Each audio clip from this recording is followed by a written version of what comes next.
যেতিয়া বেয়া কাম কৰিছিলে তেতিয়া গান্ধাৰীয়ে ধৃতৰাষ্ট্ৰক প্ৰশ্ন কৰিছিল, আৰ্যপুত্ৰ,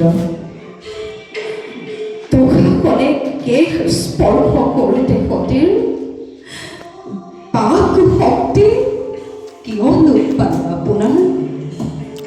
আপোনাৰ এই ৰাজসভা বস্ত্ৰহৰণ কৰোঁতে দ্ৰৌপদীৰ মৌন হৈ থাকিল কিয় আপুনি পুতলা শত্ৰী? ইতিহাসে তোষাখনক দুখিব যিমান, আপোনাকো তত্ৰপদ দুখিব সিমান। সেয়ে আজি মই কৰিছো সংকল্প, নিতান্তই নহ'লে প্ৰয়োজন মৌন হৈ থাকিব এই গান্ধাৰ নন্দিনী।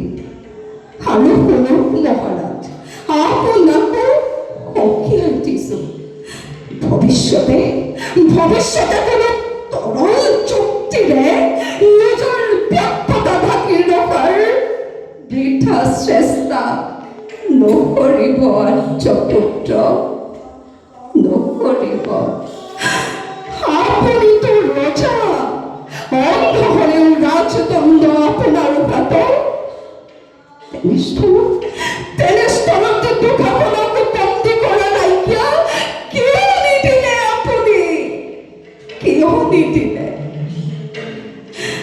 ময়োতো মাতৃ, সন্তানক ময়ো ভাল পাওঁ অকৃত্ৰিমভাৱে, কিন্তু সন্তানৰ প্ৰতি থকা অন্ধ স্নেহে বোধ শক্তি বিলুপ্ত কৰিলে আপোনাৰ।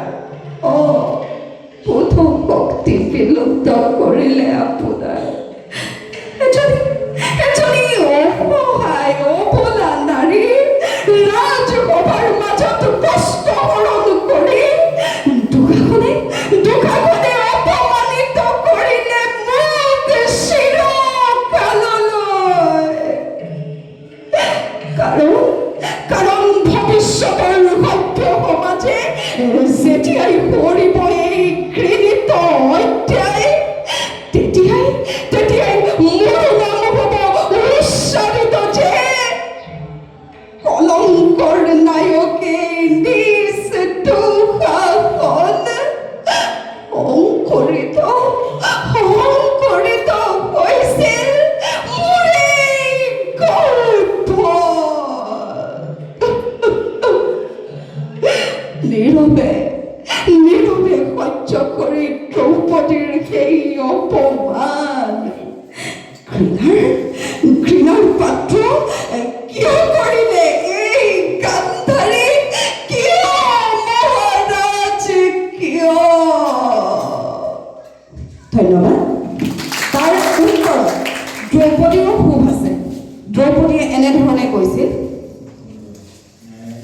অগ্নিশ্ৰোতা চাক্ষুষেনী হৈ সেই পুণ্যভূমি ভাৰতৰ বিশাল সাম্ৰাজ্য হস্তিনাৰ পবিত্ৰ ৰাজসভাত লাঞ্ছিত হৈছিলো অকাৰণে মই, যে ৰাজসভাত ভীষণ প্ৰতিজ্ঞাৰে ভীষ্ম নাম লৈ পূৰ্ণ ব্ৰহ্ম নাৰায়ণৰ অংশস্বৰূপ ভাৰ্গৱক পৰাস্ত কৰিব পৰা বীৰ গংগাৰ নন্দন দেৱব্ৰত আছিল উপস্থিত।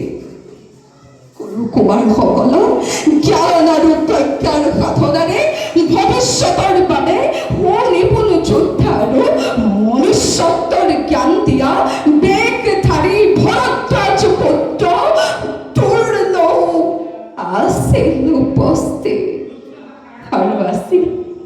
আৰু আছিল পুত্ৰ স্নেহতন্ধ স্বৰ্ণ চক্ষুহীন নন্ধ শাসক কুৰুপতি ধৃতৰাষ্ট্ৰ। তাৰ পাছতো যেতিয়া কুৰু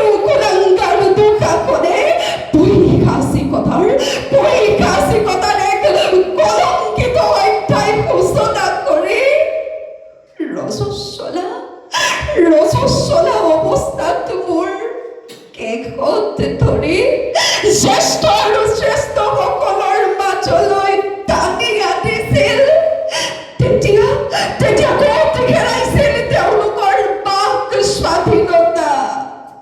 ক'ত হেৰাইছিল তেওঁলোকৰ জ্ঞানৰ গভীৰতা?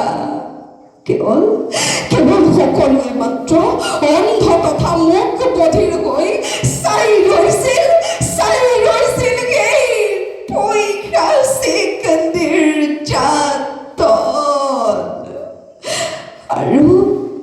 আৰু মই কেৱল চিন্তা কৰিছিলোঁ ধৰ্মৰ জয়, অধৰ্মৰ পৰাজয়। আৰু আজি সেই কুৰুক্ষেত্ৰ মহাসমৰত সেইসকল শ্ৰেষ্ঠ আৰু শ্ৰেষ্ঠ অন্তিম শয়নত বাকী আছে মাত্ৰ এশ ভাতৃক মৃত্যু মুখলৈ ঠেলি দি সেই ভাতৃ মৃতদেহৰ ওপৰত পুনৰ সাম্ৰাজ্য স্থাপন কৰি নিজকে সম্ৰাট ঘোষণা কৰাৰ বাবে বলিয়ান হোৱা অহংকাৰী কুৰুকুল নাশকাৰী দুৰ্যোধন। আৰু মাত্ৰ এটা দিৱস মোৰ অনন্ত প্ৰতীক্ষাৰ অন্ত পৰিব। যাওঁ নয়ন ভৰি আনন্দ মনেৰে চাবৰ বাবে প্ৰস্তুত কৰোঁগৈ কুলাংগাৰৰ শেষ পৰিণতি। ধন্যবাদ।